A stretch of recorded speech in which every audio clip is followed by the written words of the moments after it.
Students, today we will discuss exercise 16.3.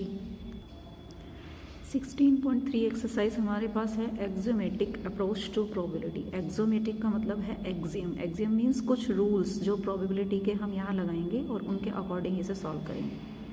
पहला हमें पता होना चाहिए कि सम ऑफ इवेंट ऑफ प्रोबेबिलिटी 1 होता है। प्रोबेबिलिटी के अंदर जितने भी इवेंट्स हैं अगर हम उन सभी का सम लें तो वो 1 होगा और मिनिमम 0 होगा, यानी 0 और 1 के बीच में हमारे पास प्रोबेबिलिटी ऑफ एनी इवेंट्स का सम लाई करता है। कब? जब जो हमने इवेंट्स लिए वो सैम्पल स्पेस के सबसेट होने चाहिए, बिलोंग करना चाहिए। इसका मीनिंग है कि अगर मान लो n हमारे पास इवेंट्स हैं PW1, PW2, PW3 और PWN, सारे n इवेंट्स की अगर हम प्रोबेबिलिटी डिफाइन करें और उनका सम लें तो हमारे पास क्या आना चाहिए? 1 आना चाहिए। Probability of A union B equal होता है probability of A plus probability of B। कब? फॉर म्यूचुअली एक्सक्लूसिव इवेंट्स के लिए। म्यूचुअली एक्सक्लूसिव इवेंट्स कौन से होते हैं? Those events which has disjoint sets, दोनों के बीच में कोई भी कॉमन इंटरसेक्शन या कॉमन पॉइंट ना हो, इंटरसेक्शन 5 हो।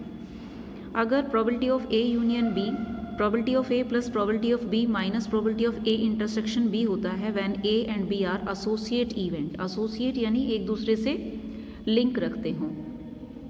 अगर हमारे पास 2 इवेंट्स हैं, एक हैपनिंग और एक नॉट हैपनिंग, तो हैपनिंग और नॉट हैपनिंग इवेंट्स के सम की प्रोबेबिलिटी हमेशा 1 होती है। Probability of A union B को हम ऐसे भी लिख सकते हैं probability of A minus B plus probability of A intersection B plus probability of B minus A। Now probability of A minus B को हम कैसे लिखेंगे? Probability of A minus probability of A intersection B, यानी A के अंदर से वो सारे एलिमेंट्स माइनस कर दें जो A और B में कॉमन एलिमेंट्स हैं, तो हमारे पास क्या बचेंगे? वो एलिमेंट्स बचेंगे जो A के अंदर तो है बट B को बिलोंग नहीं करते। Similarly probability of B minus A को भी हम कैसे डिफाइन कर सकते हैं? Probability of B minus probability of A intersection B। एक हमारे पास डी मॉर्गन्स थे मैथमेटिशियन, उन्होंने कुछ लॉज दिए हैं। डी मॉर्गन्स ने बोला है कि probability of A union B complement हम निकाल सकते हैं। इसका मीनिंग क्या है? प्रोबेबिलिटी ऑफ A कॉम्प्लीमेंट, जब हम कॉम्प्लीमेंट अप्लाई करते हैं तो यूनियन जो है वो इंटरसेक्शन में चेंज हो जाता है और इंटरसेक्शन यूनियन में चेंज हो जाता है। नाउ हम कह सकते हैं probability of A complement intersection B complement, और इसे हम कैसे निकाल सकते हैं? इस प्रोबेबिलिटी को नॉट को 1 minus probability of A union B। Similarly अगर हमारे पास ये इंटरसेक्शन है probability of A intersection B complement, that is equal to probability of A complement union, क्योंकि इंटरसेक्शन था तो किस में चेंज हो जाएगा? यूनियन में, B complement, and that is equal to 1 minus probability of A intersection B। These are the few axioms which are belongs to exercise 16.3। अब करेंगे हम question number first of exercise 16.3। 16.3 exercise का question number first हमारे syllabus से cut है। तो question number second करते हैं। क्या कहता है? Coin is tossed twice. एक कॉइन को 2 बार टॉस किया जाता है। What is the probability that at least 1 tails occur, at least 1 tails occur की प्रोबेबिलिटी हमें डिफाइन करनी है। तो हम इसे देखेंगे क्वेश्चन नंबर सेकंड। कॉइन को 2 बार जब हम टॉस करेंगे तो हमारे पास पॉसिबल आउटकम्स आएंगे head head, head tail, tail head, tail tail. हमें निकालनी है प्रोबेबिलिटी एटलीस्ट 1 टेल। एटलीस्ट का मतलब है कि कम से कम 1 हो या 1 से ज़्यादा भी हो सकते हैं। तो हमारे अंदर जो इवेंट्स हैं, इवेंट्स के सैम्पल स्पेस क्या बनेंगे? हैड टेल, टेल हैड और tail tail. At least 1 tail means 1 tail भी हो सकती है, 2 टेल्स भी हो सकती हैं, कम से कम 1 होनी चाहिए। तो हमारे पास कितने केसेस बने? 1, 2, 3। तो प्रोबेबिलिटी इवेंट्स के सैंपल स्पेस हो गए 3 और टोटल सैंपल स्पेस है हमारे पास 4। तो हमारे पास प्रोबेबिलिटी हो गई at least 1 tail, that is favourable cases upon total outcomes. Favourable है हमारे पास 3 और टोटल है हमारे पास 4। क्वेश्चन नंबर थर्ड कहता है die is thrown, find the probability following events a prime number will appear, number greater than or equal to 3 will appear, number less than or equal to 1 will appear, a number more than 6 will appear and number less than 6 will appear। तो question number third हमारे पास क्या है? Dice को roll up किया गया है। तो जब हम डाइस को रोल अप करेंगे तो हमारे पास सैंपल स्पेस बनेंगे 1, 2, 3, 4, 5 एंड 6। अब पहला केस कहता है फेवरेबल आउटकम्स क्या हो गए, प्राइम नंबर आने चाहिए डाइस पर, तो डाइस पर प्राइम नंबर होते हैं 2, 3, 5, फेवरेबल आउटकम्स हो गए हमारे पास 3, तो प्रोबेबिलिटी ऑफ प्राइम नंबर हो जाएगा 3/6 दैट इज 1/2।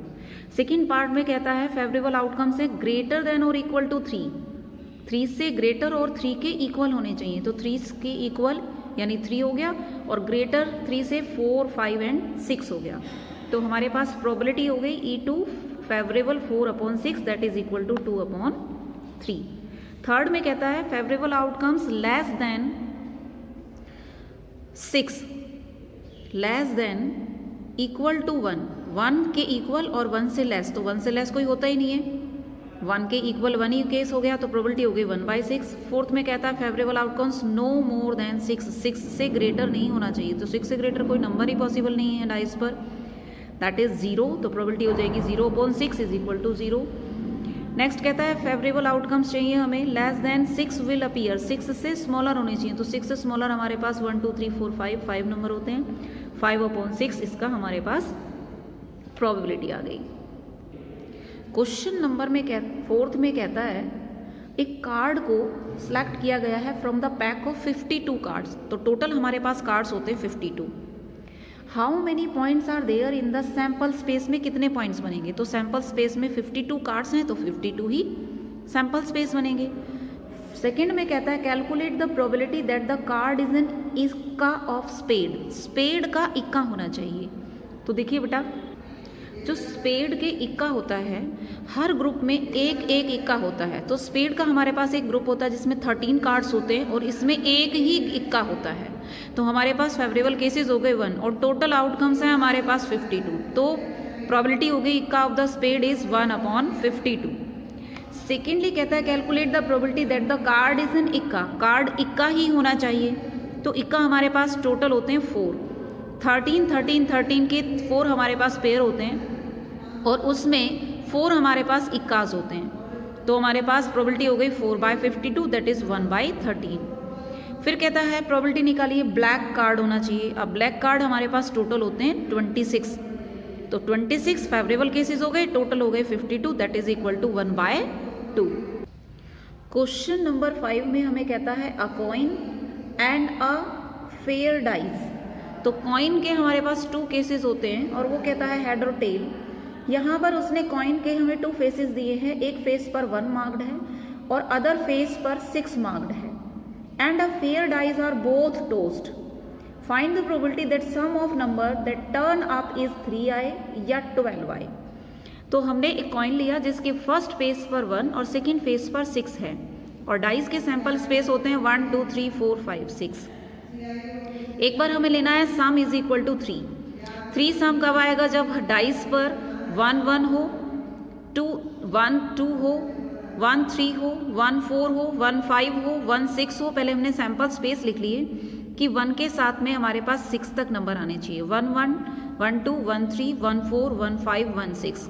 फिर 6 के साथ में हमारे पास 1 से 6 तक 6, 1, 6, 2, 6, 3, 6, 4, 6, 5, 6, 6। अब कहता है सम 3 आए, तो 3 सम हमारे पास डाइज में एक ही केस है 1 और 2 से आता है, 1 और 2 को ऐड करेंगे तो 3 आ गया, तो फेवरेबल केसेस हो गए हमारे 1 और टोटल केसेस हो गए हमारे पास ये 12। फिर कहता है सम 12 आना चाहिए, तो सम 12 हमारे पास एक ही केस है 6 और 6 से आता है, तो favourable cases here is 1 and total outcomes is 12, तो प्रोबेबिलिटी हो गई 1/12। क्वेश्चन नंबर 6 में कहता है देयर आर 4 मैन है एंड 6 वुमेन्स हैं in a city council. If one council member is selected for committee at random, how likely it is that is a woman, वो women होनी चाहिए। तो हमारे पास 4 मैन हैं 6 वुमेन हैं, टोटल पर्सन्स हो गए 10, 4 + 6 दैट इज इक्वल टू 10। तो फेवरेबल आउटकम्स हमें क्या चाहिए, select member will be women होनी चाहिए, वुमेन हमारे पास कितनी है 6 हैं, तो इवेंट्स के फेवरेबल केसेस हो गए हमारे पास 6, तो प्रोबेबिलिटी हो गई number of events upon total number of sample space that is 6/10, cross कर देंगे 3/5। क्वेश्चन नंबर 7 में हमें कहता है कॉइन को 4 टाइम्स टॉस किया गया है, that means 2 raised to power 4 इसकी सैंपल स्पेस हो गए दैट इज इक्वल टू 16। कैसे लिखते हैं हम सैंपल स्पेस को, सबसे पहले हम इसे 2 से डिवाइड कर लेते हैं, तो हमारे पास आ गया 8, यानी हम 8 टाइम्स हैड लिख लेते हैं, 1 2 3 4 5 6 7 8, यहाँ पर भी टेल भी 8 times, tail tail tail tail tail tail tail और टेल। फिर 8 का भी हम हाफ कर देते हैं तो हमारे पास आ गया 4, यानी 4 टाइम्स आपको हैड लिखना है, फिर 4 टाइम्स टेल लिखना है, फिर 4 टाइम्स हैड लिखना है, फिर 4 टाइम्स टेल लिखना है। अब हमें क्या करना है, इसका भी हाफ कर देना है। 4 का हाफ किया तो कितना आ गया 2, इसका मतलब 2 बार हमें हैड लिखना है, फिर 2 बार टेल लिखना है, फिर 2 बार हैड लिखेंगे और फिर 2 टाइम्स टेल लिखेंगे। Similarly 2 times head, 2 times tail, 2 times head and 2 times tail. अब इसमें 2 को भी हाफ कर देंगे तो ये आ गया 1। इस प्रोसेस को तब तक करेंगे जब तक 1 नहीं आ जाता। इसका मतलब एक बार हमें हैड लिखना है, एक बार टेल, फिर हैड, फिर टेल, फिर हैड, फिर टेल, फिर हैड, फिर tail, head, tail, head, tail, head, tail, head and tail. तो हमारे पास ये टोटल सैंपल स्पेस हो गए 8। इस तरीके से हम बना लेते हैं जब भी हमें डाइस को टॉस करना होता है। ये ट्रिक है। तो हमारे पास क्वेश्चन नंबर 7 में ये हमारे पास आ गए टोटल आउटकम्स। टोटल आउटकम्स हमारे पास कितने आ गए 16। अब कहता है फर्स्ट पार्ट में no head and 4 tails. 4 tails होनी चाहिए, हैड नहीं होना चाहिए। तो हमारे पास एक ही इवेंट है जिसमें टेल टेल टेल आता है। तो फेवरेबल इवेंट्स हो गए हमारे पास 1 और टोटल आउटकम्स हो गए हमारे पास 16। तो प्रोबेबिलिटी हमारे पास कितनी हो जाएगी 1/16। तो हमारे पास प्रोबेबिलिटी हो गई number of events upon total number of sample space 1/16। अब वो कहता है कि a person win ₹1 for each had. जब उस पर हैड आता है तो वो 1 रुपीज़ विन करता है और लूज ₹150 फॉर ईच टेल। अगर टेल्स आ जाता है तो 1.50 रुपीज़ लूज कर देता है। तो हमारे पास सैंपल में क्या था 4 टेल्स हैं, तो इसका मतलब उसको क्या हुआ लॉस हुआ। 4 से कितना लॉस हुआ, 4 से मल्टीप्लाई कर देते हैं। 4 मल्टीप्लाई बाय 1.50 मल्टीप्लाई करेंगे तो 15 4 = 60, दैट इज ₹6 का उसे लॉस हुआ। नेक्स्ट केस में कहता है 1 हैड और 3 टेल्स। 1 हैड आना चाहिए और 3 टेल्स आने चाहिए। हमने केसेस वहाँ से डिफाइन कर लिए तो हमारे पास 4 केसेस आए। प्रोबेबिलिटी लिखेंगे तो number of an events, number of sample space, that is 4/16 cross कर देंगे, दैट इज 1/4। अब इसमें भी हेड हमारे पास 1 है, टेल्स हमारे पास 3 हैं, तो उसे क्या होगा लॉस होगा। तो 1 हेड के लिए प्रॉफिट हुआ 1 रुपीज़ और लॉस के लिए 3 टेल्स हैं तो 1.50। कितना लॉस हुआ तो हम इसे माइनस कर देते हैं 1 को, तो हमारे पास आ गया 1 प्लस 4.5, 4.5 में से 1 माइनस करेंगे तो ₹3.50 का उसे लॉस हो गया। थर्ड पार्ट में कहता है 2 हैड एंड 2 टेल्स होने चाहिए। तो हमने केसेस लिखे 1 2 3 4 एंड 5 आ गए हमारे पास सैंपल स्पेस में से आइडेंटिफाई करके। 2 हैड हैं और 2 टेल्स हैं। केसेस हो गए हमारे पास 6, टोटल सैंपल स्पेसेस हैं 16, तो प्रोबेबिलिटी हो गई 6/16, दैट इज इक्वल टू 3/8। तो हमें क्या हुआ लॉस हुआ, इसमें भी 2 हैड्स हैं। हैड आने पर उसे 1 रुपीज़ का प्रॉफिट होता है और टेल आने पर 1.5 रुपीज़ का लॉस होता है। तो 2 × 1.5 - 2 कितना लॉस हुआ 3 - 2, दैट इज इक्वल टू ₹1 का। नेक्स्ट पार्ट में कहता है 3 हैड एंड 1 टेल। तो केसेस आए 1 2 3 एंड 4। फेवरेबल केसेस हो गए 4, टोटल आउटकम्स हैं 16। प्रोबेबिलिटी हो गई favourable upon total, that is equal to 1/16 is 1/4। इसमें क्या है हमारे पास 3 हैड्स हैं तो वो गेन करेगा 3 × 1 और लूज करता है 1.50 रुपीज़। आ गया 3 - 1.5, तो उसने कितने रुपीज़ का गेन किया 1.5 रुपीज़ का गेन किया। नेक्स्ट पार्ट में कहता है 4 हैड्स होने चाहिए। तो 4 हैड्स में भी उसे क्या होगा गेन होगा। फेवरेबल केस हमारे पास 1 बनेंगे, टोटल आउटकम्स हैं 16, प्रोबेबिलिटी हो गई 1/16 और गेन किया उसने 3 × 1, दैट इज इक्वल टू ₹3 का। क्वेश्चन नंबर 8 में 3 कॉइन को टॉस करता है तो हम उसके टोटल आउटकम्स लिख लेते हैं। Head head, head head tail, head tail head, tail head head, tail tail head, tail head tail, head head tail, tail tail tail. तो हमारे पास टोटल आउटकम्स आ गए, टोटल आउटकम्स आ गए हमारे पास 8। अब कहता है 3 हेड्स आए, तो 3 हेड्स आने का हम सैंपल स्पेस में देखें तो एक ही केस है, तो फेवरेबल केसेस हो गए 1, टोटल आउटकम्स हो गए 8, तो प्रोबेबिलिटी हो गई 1/8। सेकेंड पार्ट में हमें कहता है 2 हेड्स आने चाहिए, तो हम देखेंगे 2 हेड्स जहाँ आते हैं कितने केसेस हैं, 1, 2, 3, 4, तो हमारे पास केसेस हो गए 4 और टोटल आउटकम्स हो गए हमारे पास 8, तो प्रोबेबिलिटी हो जाएगी, तो प्रोबेबिलिटी हो गई हमारे पास 3/8। नेक्स्ट पार्ट में कहता है E be event appear at least 2 head, at least 2 का मतलब कम से कम 2 होने चाहिए, 3 भी आ सकते हैं, तो हमारे पास केसेस बने हेड 2 हेड वाले 3 केसेस और तीनों के तीनों हेड आ सकते हैं एक वो केस, तो टोटल हो गए हमारे पास 4, प्रोबेबिलिटी हो गई 4/8 that is equal to 1/2। Fifth part में कहता है E is event at most 2 head, ज्यादा से ज्यादा 2 ही आने चाहिए, इसका मतलब एक भी हेड ना हो, 1 हेड हो और 2 हेड हो, सारे केसेस हम लिख लेंगे, तो ये हमारे पास केसेस बन गए 7 और प्रोबेबिलिटी आ गई फेवरेबल केसेस हो गए 7/8। फिफ्थ पार्ट में कहता है नो हेड अपीयर, कोई भी हेड अपीयर नहीं है, इसका मतलब तीनों केसेस में टेल आता है, तो एक केस बनेगा हमारे पास favourable 1, total outcomes 8 that is 1/8। Six part में कहता है E be the event 3 tails appear, 3 tails appear होंगी तो एक ही केस है हमारे पास, इसमें भी प्रोबेबिलिटी आ जाएगी हमारे पास 1/8। Next E be the event exactly 2 tails appear, exactly 2 tails होनी चाहिए, यानी 2 टेल वाले जो केसेस है हमारे पास हैं 3, प्रोबेबिलिटी हो गई 3/8। एट्थ पार्ट में कहता है E be the event no tails appear, कोई भी टेल नहीं है, तो केस क्या बनेगा कि तीनों ही टॉस पे हमें हेड मिलने चाहिए, तो 1 फेवरेबल केसेस हो गया, टोटल आउटकम्स हमारे पास 8 हैं, प्रोबेबिलिटी हो गई 1/8। नेक्स्ट में कहता है E be the event at most 2 tail, at most 2 मतलब 2 से ज़्यादा नहीं होना चाहिए, तो एक भी टेल ना हो, 2 टेल्स हो,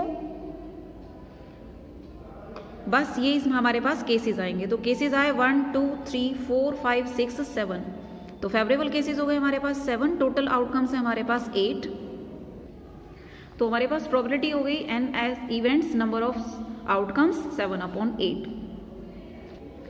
क्वेश्चन नंबर 9 में क्या कहता है 2/11 is the probability of an event, किसी भी इवेंट्स की प्रोबेबिलिटी है 2/11 और निकालनी है what is the probability event not a की प्रोबेबिलिटी निकालनी, तो हम जानते हैं probability of A plus probability of not ए 1 होता है, टोटल प्रोबेबिलिटी सम हमारे पास 1 होता है, तो हम यहाँ करेंगे नॉट प्रोबेबिलिटी ऑफ ए की वैल्यू रख देते हैं 2/11, इससे टोटल प्रोबेबिलिटी सम 1 में से माइनस कर देते हैं, तो हमारे पास नॉट की प्रोबेबिलिटी आ जाएगी दैट इज 1 - 2/11, 11 - 2/11 एलसीएम ले लेंगे, ये आ गया 9/11। नेक्स्ट क्वेश्चन हमारे पास 10th है, एसेसिनेशन एक वर्ड है, एसेसिनेशन वर्ड में अगर हम ध्यान से देखें तो टोटल लेटर है हमारे पास 13, 1, 2, 3, 4, 5, 6, 7, 8, 9, 10, 11, 12, 13, इसमें नंबर ऑफ वोवल्स हैं हमारे पास 6 और नंबर ऑफ कॉन्सोनेंट्स हैं हमारे पास 7।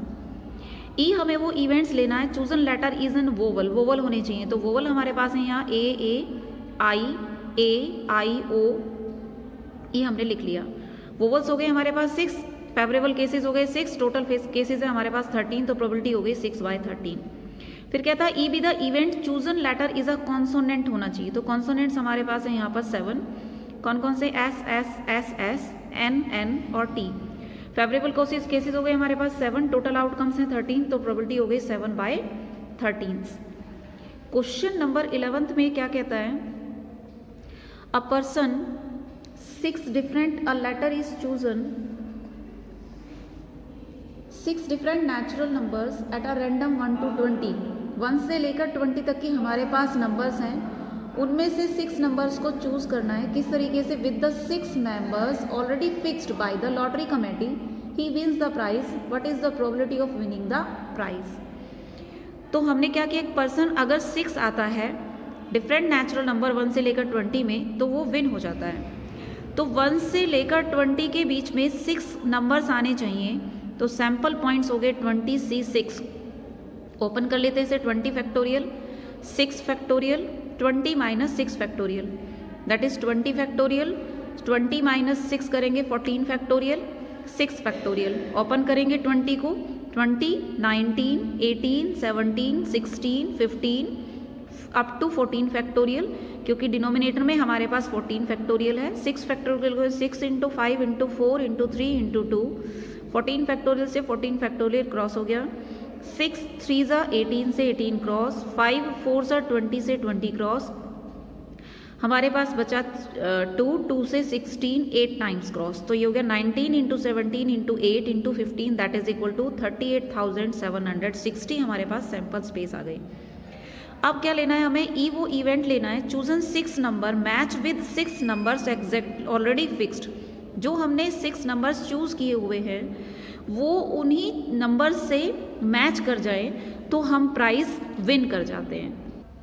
तो नंबर ऑफ फेवरेबल केसेस क्या होंगे, 6 नंबर 6 से ही मैच करें तो किस तरीके से, 6 वेज से, that is equal to 6 factorial, 6 factorial 6 minus 6 is 0 factorial is equal to 1।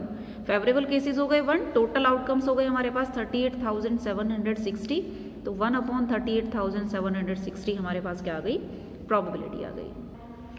Question number 12 में probability of A 0.5, probability of B 0.7, probability of A intersection B 0.6, probability of A 0.5, second part में probability of S 0.4 and probability of A union B 0.8 given है।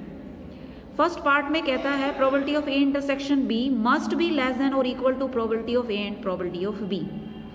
तो probability of A intersection B हमारे पास है 0.6, ए की probability तो है 0.5 है, बी की प्रोबेबिलिटी 0.7 है, तो 0.6 है वो 0.5 से क्या है, ग्रेटर है।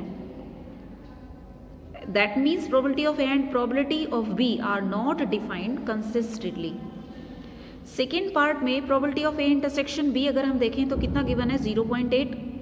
यहाँ हम फॉर्मूले में पुट कर देते हैं probability of A plus probability of B minus probability of A union B, 0.5 0.4 0.8, 0.5 में 0.4 ऐड करेंगे we get 0.9 minus 0.8 now we get 0.1। अब 0.1 है वो प्रोबेबिलिटी ऑफ ए से स्मॉलर है, that means 0.1 is less than 0.4, ये प्रोबेबिलिटी ऑफ बी से भी स्मॉलर है। दीज आर कंसिस्टेंटली डिफाइंड, जो स्मॉलर हैं वो डिफाइंड होंगे, जो स्मॉलर नहीं है नॉट डिफाइंड। क्वेश्चन नंबर 13 में probability of A union B हमें निकालनी है, जिसमें प्रोबेबिलिटी ऑफ ए बी और इंटरसेक्शन गिवन है। प्रोबेबिलिटी ऑफ ए गिवन है 1/3, प्रोबेबिलिटी ऑफ बी गिवन है 1/5, probability of A intersection B given है -1/15। 15 एलसीएम लेंगे we get 5 + 3 -1, 5 + 3 7 8 -1 we get 7/15। Next part में हमें probability of A union B define करना है। When probability of A is given 0.35, probability of B is define करनी है, probability of A union B 0.6 है, probability of A intersection B 0.25 है। फॉर्मूले में पुट करेंगे probability of A union B किसके इक्वल होता है, probability of A plus probability of B minus probability of A intersection B के इक्वल होता है। तो हमारे पास प्रोबेबिलिटी ऑफ बी आ गया 0.6 minus 0.35 plus 0.25 that is equal to 0.5। Third part में हमें probability of A intersection B define करना है, जिसमें प्रोबेबिलिटी ऑफ ए बी और यूनियन गिवन है। तो फॉर्मूला अप्लाई करेंगे, वैल्यू पुट कर देते हैं 0.7 0.5 0.35, तो यहाँ से probability of A intersection B आ गई हमारे पास 0.15। क्वेश्चन नंबर 14 हमें कहता है event probability of A, probability of B, probability of A और बी, तो हमें शो करके दिखाना है A and B are mutually exclusive event. Mutually exclusive events कब होते हैं, जब दोनों के बीच में इंटरसेक्शन 5 हो। तो probability of A intersection B 5 होने का मतलब क्या है, 0 आ जानी चाहिए। तो यहाँ से देखेंगे probability of A union B का फॉर्मूला हमारे पास होता है probability of A plus probability of B, क्योंकि म्यूचुअली एक्सक्लूसिव इवेंट्स हैं तो इंटरसेक्शन क्या हो गया, 5 हो गया। तो probability of A union B किसके इक्वल हो गया, probability of A plus probability of B के। प्रोबेबिलिटी ऑफ ए की वैल्यू हमें गिवन है 3/5, प्रोबेबिलिटी ऑफ बी की वैल्यू गिवन है 1/5 that is equal to 4/5। Question number 15 हमें गिवन है probability of E F are event such that probability of E 1/4 given है, F 1/2 given है। E and F means ई और F का intersection 1/8 given है। हमें प्रोबेबिलिटी ऑफ ई और एफ मीन्स यूनियन निकालना है। Not E and not F means probability of E transpose intersection F transpose निकालना है। तो हम पहले फर्स्ट पार्ट में देखेंगे प्रोबेबिलिटी ऑफ ई और एफ। इसका मतलब probability of E union F, और का मतलब होता है यूनियन। फॉर्मूला अप्लाई करते हैं probability of E plus probability of F minus probability of E intersection F, that is 1/4 plus 1/2 minus 1/8। Values put कर दी, एलसीएम लिया 8, 2 plus 4 minus 1, we get 5/8। Second part में हमें चाहिए not E and not F, means not का मतलब E transpose, F not F transpose, and means intersection. De Morgan's law क्या कहता है कि ई ट्रांसपोज इंटरसेक्शन एफ ट्रांसपोज किसके इक्वल होता है, ई इंटरसेक्शन चेंज हो जाता है in terms of union F transpose, और इसे हम कैसे डिफाइन कर सकते हैं, 1 minus probability of E union F. E union F की प्रोबेबिलिटी हमें गिवन है 5/8 जो अभी हमने कैलकुलेट की है, वहाँ से हम इसकी वैल्यू को यहाँ पुट कर देते हैं, 8 माइनस 5 एलसीएम लेंगे तो सॉल्व करेंगे आ जाएगा 3/8। क्वेश्चन नंबर 16 में कहता है नॉट ई और नॉट एफ, यानी ई ट्रांसपोज और मीन्स यूनियन एफ ट्रांसपोज हमें निकालना है। That means E intersection F transpose. D Morgan's law कहता है कि यूनियन चेंज हो जाता है इंटरसेक्शन में और इंटरसेक्शन चेंज हो जाता है यूनियन में। दैट मीन्स हमें ई इंटरसेक्शन एफ ट्रांसपोज की वैल्यू निकालनी है, तो कैसे निकालेंगे, 1 minus probability of E intersection F, probability of E dash union F dash हमने कैलकुलेट की है, कितनी है 0.25, 1 minus probability of E intersection F हमें निकालनी है, इसे इधर ले जाते हैं और 0.25 को इधर ले आते हैं, माइनस हो गया, 1 में से माइनस करेंगे we get 0.75। That means E and F ये क्या है, 0 के इक्वल नहीं आता, तो ई और एफ जो इवेंट्स हैं वो क्या है, म्यूचुअली एक्सक्लूसिव नहीं है। अगर इंटरसेक्शन 0 के इक्वल आता है तो ये म्यूचुअली एक्सक्लूसिव इवेंट होते। क्वेश्चन नंबर 17 में प्रोबेबिलिटी ऑफ ए गिवन है 0.42, बी गिवन है 0.48, ए एंड बी यानी ए इंटरसेक्शन बी हमें गिवन है 0.16। फर्स्ट पार्ट में हमें निकालना है probability not A. Not A means A complement, और कैसे डिफाइन करेंगे, टोटल प्रोबेबिलिटी सम में से प्रोबेबिलिटी ऑफ ए माइनस कर दें, तो यह आ गया 1 minus 0.42 that is equal to 0.58। Second part में कहता है डिफाइन करिए probability not B, means B complement. कैसे निकालेंगे, टोटल में से प्रोबेबिलिटी ऑफ बी माइनस कर देंगे तो we get B complement, and 1 minus 0.48 that is equal to 0.52। Third part में कहता है probability of A union B define करिए। इसका फॉर्मूला होता है हमारे पास probability of A plus probability of B plus probability of. Question number 17 में प्रोबेबिलिटी ऑफ ए हमें गिवन है 0.42, प्रोबेबिलिटी ऑफ बी हमें गिवन है 0.48, probability of A and B ये means probability of A intersection B is given 0.16। First part में हमें define करना है probability of not A, that means probability of A complement. कैसे define करेंगे, 1 में से टोटल प्रोबेबिलिटी सम में से प्रोबेबिलिटी ऑफ ए माइनस कर देते, डेट इज 1 माइनस 0.42 0.58 आ गया। नाउ प्रोबेबिलिटी निकालनी है not B, that means probability of B complement, that is 1 minus probability of B, that is 1 minus 0.48 is 0.52। Third part में probability of A और B, और means union हमें निकालना है, formula लगा देते हैं probability of A plus probability of B minus probability of A intersection B. Probability of A हमारे पास 0.42 है, प्रोबेबिलिटी ऑफ बी 0.48 है, ए इंटरसेक्शन बी प्रोबेबिलिटी हमारे पास 0.16 है, गिवन है, हमने यहाँ वैल्यू पुट कर दी। इसको सॉल्व करेंगे तो हमारे पास आ जाएगा 0.74। क्वेश्चन नंबर 18 में E be E event study mathematics, हम मान लेते हैं ई वो इवेंट्स है जिसमें मैथमेटिक्स स्टडी करते हैं, एफ वो इवेंट्स है जिसमें बायोलॉजी की स्टडी की जाती है। अब इसने कहा है कि 40% बच्चे क्या है मैथमेटिक्स स्टडी करते हैं, तो 40% मीन्स 40/100, तो प्रोबेबिलिटी आगे 0.4। प्रोबेबिलिटी ऑफ एफ यानी प्रोबेबिलिटी ऑफ स्टडी बायोलॉजी हमें दिए हुए हैं 30%, 30% मीन्स 30/100 दैट इज 0.3। हमें प्रोबेबिलिटी निकालनी है student study both maths and bio दोनों ही करते हों, तो वो हमें दे रखा है 10%, यानी probability of E intersection F both means दोनों में है, तो इंटरसेक्शन दिया हुआ है हमें, वो दिया हुआ है 10% that is 10/100 is equal to 0.1 आ गई। अब कहता है कि प्रोबेबिलिटी निकालिए स्टूडेंट्स हुज स्टडी मैथमेटिक्स और बायोलॉजी, और मीन्स यूनियन हमें डिफाइन करना है। तो probability of E union F हमें निकालनी है। क्या होती है? Probability of E plus probability of F minus probability of E intersection F, that is 0.4, यहाँ से 0.3 आ गई प्रोबेबिलिटी ऑफ एफ, और इंटरसेक्शन की 0.1, 0.7 में से 1 माइनस करेंगे, वी गेट 0.6। क्वेश्चन नंबर 19 में कहता है हमने मान लिया ई वो इवेंट्स स्टूडेंट्स का इवेंट्स है जो एग्ज़ाम फर्स्ट में पास होते हैं, एफ हमने वो इवेंट मान लिया उन स्टूडेंट्स का जो एग्ज़ाम सेकंड में पास हो जाते हैं। हमें प्रोबेबिलिटी ऑफ ई गिवन है 0.8, प्रोबेबिलिटी ऑफ एफ गिवन है 0.7 और probability of E intersection union F given है हमें 0.95।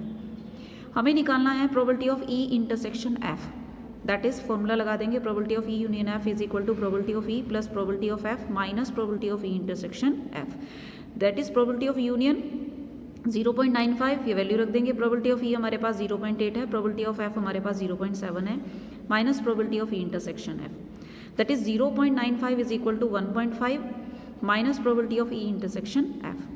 Therefore probability of E intersection F आ गया, इसको इधर ले आते हैं और ये टर्म हो गई यहाँ माइनस, तो ये हो गया 1.5 minus 0.95 that is equal to 0.55। 20th में हम ई मान लेते हैं उस इवेंट्स को जो इंग्लिश एग्जाम में पास होते हैं, एफ मान लेते हैं वो इवेंट जिसमें हिंदी एग्जाम्स में जो स्टूडेंट्स पास होते हैं। Probability of E intersection F हमें गिवन है 0.5, E complement intersection F complement given है 0.1, प्रोबेबिलिटी ऑफ ई गिवन है 0.75। हमें डिफाइन करना है probability of E not intersection F not. De Morgan's law क्या कहता है कि probability of E not intersection F not को हम लिख सकते हैं probability of E union F not, और ई यूनियन एफ नॉट को डिफाइन करेंगे टोटल में से probability of E union F को माइनस कर देते हैं। इसकी वैल्यू हमें गिवन है 0.1, 1 एज इट इज रहा। Probability of E union F हमें डिफाइन करना है, इसे इधर ले जाएंगे और इस टर्म को इधर ले आएंगे, तो 1 में से 0.1 माइनस करेंगे, we get 0.9। Now probability of E union F हमारे पास फॉर्मूला होता है probability of E plus probability of F minus probability of E intersection F. हमें निकालनी है प्रोबेबिलिटी ऑफ एफ, तो यहाँ वैल्यू रख देते हैं। यूनियन की अभी हमने वैल्यू निकाली है 0.9, प्रोबेबिलिटी ऑफ ई हमारे पास है 0.75 और प्रोबेबिलिटी ऑफ ई इंटरसेक्शन हमने गिवन है 0.5। 0.9 में से 0.75 में से 0.5 माइनस करेंगे, वी गेट 0.25, इधर आएंगे तो माइनस कर दिया इसे, तो ये बचा 0.65 that is probability of F. Total number of students हमें गिवन है 60 क्वेश्चन नंबर 21 में। ई हमने वो इवेंट्स मान लिया जो ऑप्ट करते हैं एनसीसी को, और एफ हमने वो इवेंट्स मान लिया जिन्होंने एनएसएस चूज किया है। एन इन नंबर ऑफ इवेंट्स हमारे पास हैं 30 जिन्होंने एनसीसी चूज किया है, और जिन्होंने एनएसएस चूज किया है वो है हमारे पास 32, और जिनके पास एनसीसी और एनएसएस दोनों हैं बोथ, वो हो गया हमारे पास इंटरसेक्शन, वो है 24। हमें निकालनी है प्रोबेबिलिटी ऑफ ई, तो फेवरेबल केसेस हमारे पास हो गए n E upon n S that is 30/60, cross कर देंगे, 3 1 3 3 2 6। प्रोबेबिलिटी ऑफ एफ निकालेंगे तो n F upon n S that is 32/60 is equal to 8/15। Now probability of E intersection F is number of E intersection F upon number of total sample space, ये आ गया हमारे पास 24/60 क्योंकि ये हमें given है 24 है, दैट इज 2/5। अब हमें डिफाइन करना है probability of E union F, formula लगा देंगे probability of E plus probability of F minus probability of E intersection F. Probability of E की वैल्यू आ गई हमारे पास यहाँ से 1/2, प्रोबेबिलिटी ऑफ एफ हमारे पास है 8/15, probability of E intersection F आया 2/5, वैल्यू पुट कर दी, एलसीएम लेंगे, ये आ गया 30, 2 से 30 को डिवाइड करेंगे, we get 15 + 16 - 2 is equal to 19/30। Second part में कहता है student has opt neither NCC nor NS, ना तो एनसीसी करते हैं और ना ही एनएसएस करते हैं, that means probability of E complement intersection B complement हमें निकालना है। तो probability of E complement intersection F complement को डिमॉर्गन लॉ से क्या लिख सकते हैं, probability of E union F complement, और इसे कैसे लिखेंगे 1 minus probability of E union F. E union F अभी हमने कैलकुलेट की है 19/30, इस वैल्यू को हम यहाँ पुट कर देते हैं, एलसीएम लेंगे 13 - 19 that is equal to 11/30। Third part में कहता है P student has opt NSS but not NCC, NSS तो करते हैं लेकिन एनसीसी नहीं करते, तो हमें निकालना probability of E intersection F not. तो इसे हम लिखेंगे probability of F minus probability of E intersection F, De Morgan's law से। प्रोबेबिलिटी ऑफ एफ हमें गिवन है 8/15 और इंटरसेक्शन हमने कैलकुलेट किया 2/5। एलसीएम लेंगे 15, 8 - 6 वी गेट 2/15, दैट्स 8। ये हमारी एक्सरसाइज 16.3 कंप्लीट हो गई।